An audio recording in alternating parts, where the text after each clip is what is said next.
E olha, gente, aliados do ex-presidente Jair Bolsonaro afirmam que contam com o apoio de 5 ministros do Supremo Tribunal Federal a favor do relaxamento da pena de Bolsonaro para a prisão domiciliar. A repórter Beatriz Manfredini chega aqui no nosso 3 em 1 com os bastidores e, é claro, expectativa para essa possibilidade. Beatriz, seja bem-vinda, uma boa tarde para você.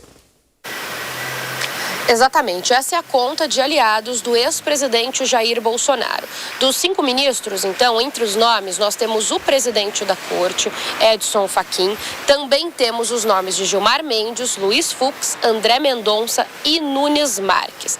A conta, então, dá metade dos votos da corte favoráveis a essa mudança para um regime domiciliar. Isso porque o Supremo Tribunal Federal, atualmente, tem 10 ministros, uma vez que desde a saída de Luiz Roberto Barroso, que era o 11º, um novo ministro ainda não foi sabatinado e aprovado pelo Congresso Nacional, que seria Jorge Messias. Então, na conta da direita, eles já têm metade dos ministros, nesse momento, favoráveis a essa mudança, para que Bolsonaro vá para o regime domiciliar. O mais resistente ainda é o vice-presidente da Corte, ministro Alexandre de Moraes, e de acordo com a apuração, então, feita por mim e pelo editor-chefe do site da Jovem Pan, Matheus Aleoni, o ministro Dias Toffoli poderia decidir essa situação.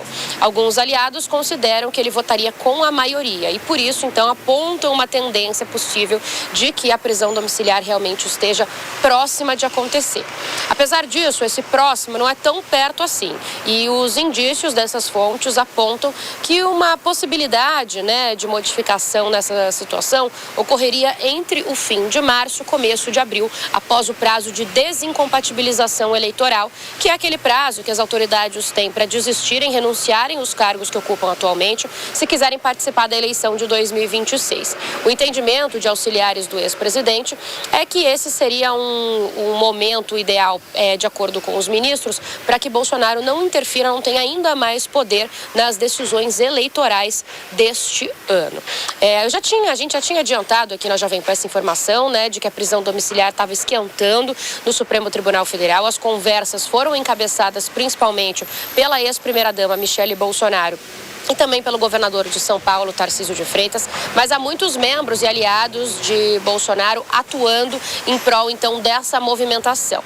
Nós também apuramos que o laudo da Polícia Federal vem sendo utilizado, então, como forma de pressão na corte. O laudo mais recente apontou que Bolsonaro realmente precisa de cuidados médicos constantes e o argumento da defesa, dos advogados, é que isso não poderia ser feito, então, dentro do cárcere. Nesse documento, a PF não decide exatamente o que é preciso fazer, deixa a questão em aberto para o Supremo decidir, mas esse é um laudo que vem sendo bastante, então, usado pela defesa. Por fim, a nossa apuração ainda conta também com um movimento coordenado dos senadores no Congresso Nacional para apresentar um requerimento pedindo a prisão domiciliar humanitária de Jair Bolsonaro. O argumento dos senadores é que esse requerimento poderia pressionar bastante a corte no momento em que os ministros querem evitar maiores desgastes com o Congresso. 2025 já foi um ano de relações bastante complicadas e isso, então, poderia ajudar de alguma forma na pacificação. Valeu, Bia. Obrigado pelas informações. Para quem acompanha o 3 em 1 na rádio, a gente vai para um rápido intervalo, mas nosso programa segue em todas as outras plataformas. Vamos, amigos, vamos a Brasília conversar mais uma vez com o Zé Maria Trindade. Zé, eu quero te ouvir porque a gente é de humanas e não de exatas e aí a gente tem que fazer algumas contas. Segundo a apuração da Beatriz Manfredini, aliados do ex-presidente já contam aí com pelo menos o voto favorável de 5 ministros da Suprema Corte. Atualmente o STF conta com 10 ministros, desde que Barroso acabou deixando o STF, ou seja, faltam aí 5 votos, ou pelo menos mais um voto para formar a maioria. E segundo a Beatriz, Dias Toffoli teria esse voto de Minerva seguindo a maioria.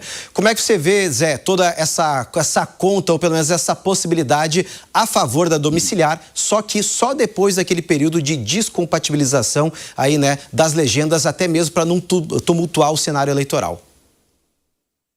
Você tem razão ao tocar na nossa dificuldade. Nós, jornalistas, temos dificuldades com contas. Nesses dias eu falava para um recrutador de profissionais de jornalismo, Falava, é simples, você reúne os candidatos, passa a conta de somar, de subtrair, multiplicar. Os que acertarem, você manda embora, que não serve para a área. Os que ficarem, tem alguma chance, Mas nesse caso aí a conta não fecha nos 5, né? É um caso especial, Cássio, porque geralmente o juiz condena, e aquela história de que empreende não cuida, né? O juiz condena, aquela vara que condena passa para outra vara, que é a VEP, Vara de Execuções Penais, e é a VEP que vai decidir sobre isso. No Supremo Tribunal Federal, e eu alertava lá atrás, no início eu dizia, o Alexandre de Moraes vai ficar com essa decisão nas mãos para sempre, enquanto ele for ministro. Ele é o relator do caso e será a VEP.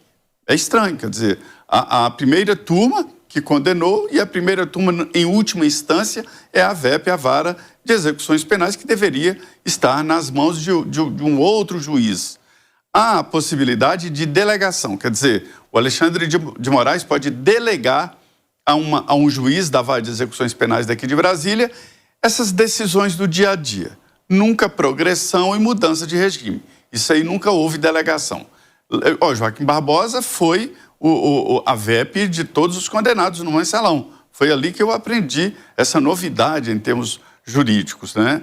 E é assim, esses 5 ministros, por exemplo, eles não contariam, porque se a decisão é o relator, se a decisão, em última instância, é a primeira turma, né? Não é o plenário. Então, se fosse 5 da primeira turma, aí já seria uma conclusão. Agora, a lógica mostra o seguinte, que está mesmo na hora do ex-presidente Jair Bolsonaro ir para a prisão domiciliar, assim como outros ex-presidentes, inclusive Fernando Collor de Mello. Então, assim, é uma lógica não só por questões humanitárias, devido à saúde dele, mas também pela força política. O Vitor tem toda a razão, todos os tribunais superiores, eles são políticos, sim, devem ser, porque imagine que uma causa grande contra o Estado, que possa quebrar o Estado, mas a causa tem ali uma razão jurídica muito forte. E os tribunais superiores, eles têm essa liberdade de ver, além da letra morta da justiça, né, fria da justiça, e decidir politicamente. Mas só que agora houve um exagero e nunca foi tão explícito assim. De cima dos seus 95 anos de idade e toda a sua experiência, Sarney cunhou uma frase muito importante agora, há poucos meses atrás, de que o Supremo está politizado e o Congresso está judicializado. Ô, Fábio Piperno, quero te ouvir, porque enquanto o Zé falava, eu vi a sua reação com uma visão contrária do que o Zé falou. Não, veja, eu já falei sobre isso aqui, e foi até no período de férias do Zé, em relação, por exemplo, à simetria com que a defesa do presidente Bolsonaro, inclusive o vereador Carlos Bolsonaro já falou muitas vezes sobre isso, dessa suposta simetria com o caso do ex-presidente Fernando Collor de Mello.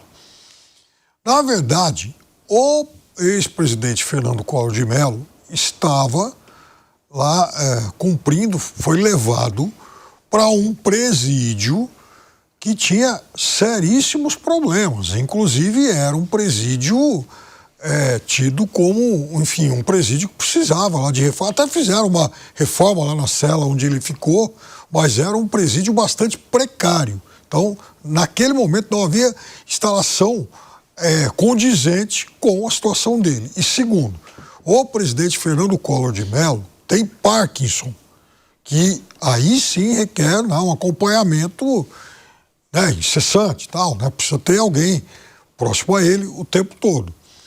E, na verdade, eu acho que, do ponto de vista do tamanho, da importância política, esse é um aspecto, se o sujeito é ou não importante politicamente, esse é um aspecto que, obviamente, o juiz encarregado em relação a isso não vai considerar.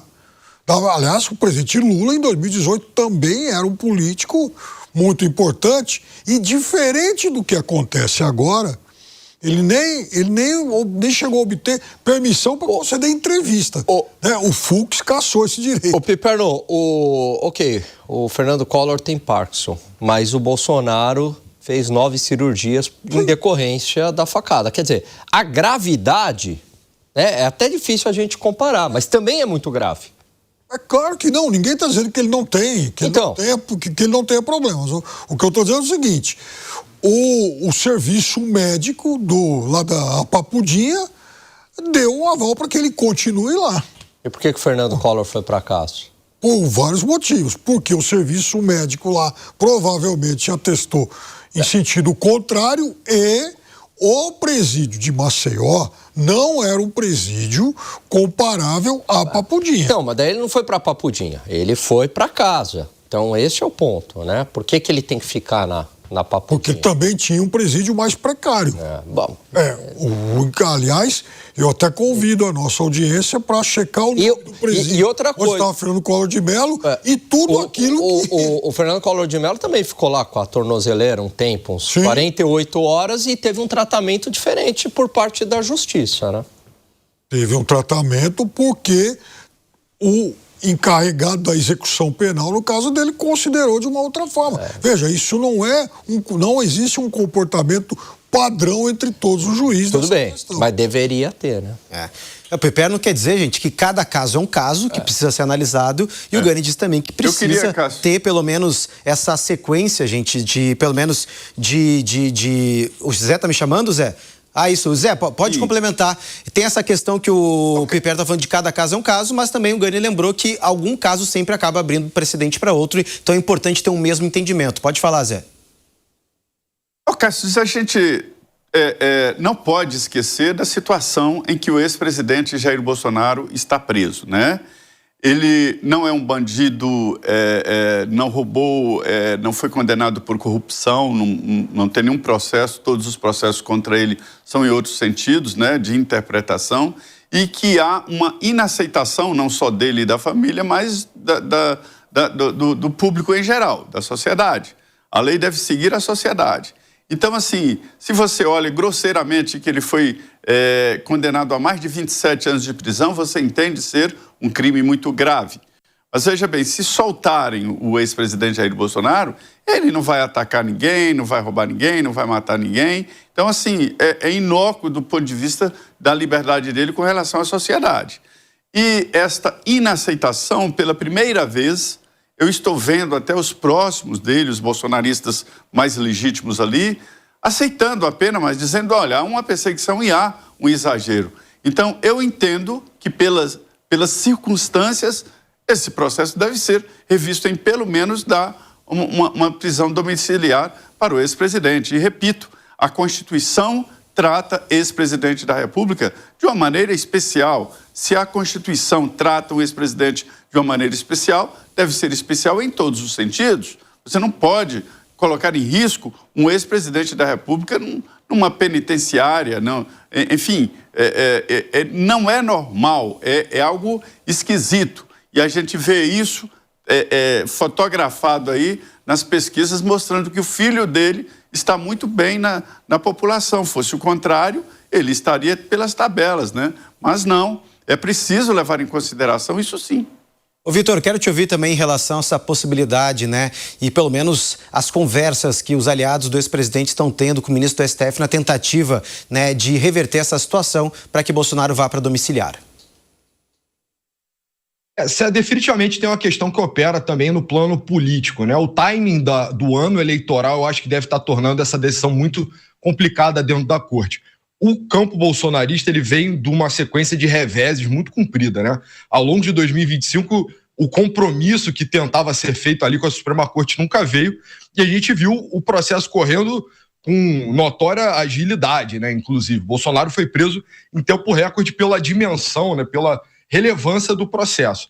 De qualquer forma, hoje ele se encontra preso e qualquer reversão do seu status prisional, eu acho que mesmo independente da condenação em si, mas mesmo do seu regime de pena, uma reversão, já seria comemorado como uma grande vitória pelo Flávio, pelo Carlos e por todos os emissários, né, do grupo político dele dispersos pelo Brasil. Eu imagino que a Suprema Corte deva estar pensando no trabalho que teve, o desgaste político, né?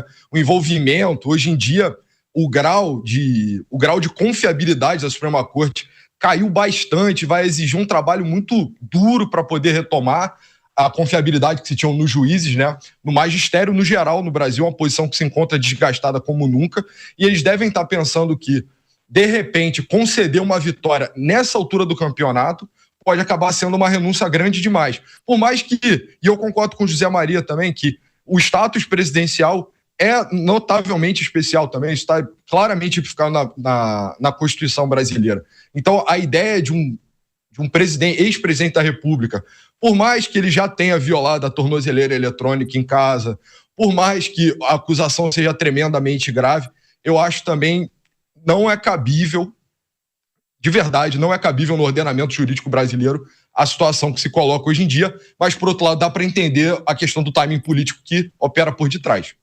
Fábio Piperno, aqui o nosso 3 em 1, a gente tem a resposta, tem a réplica e também a tréplica. Pode falar, Piperno. Veja, em relação à questão da, digamos, inaceitação da punição por parte da sociedade.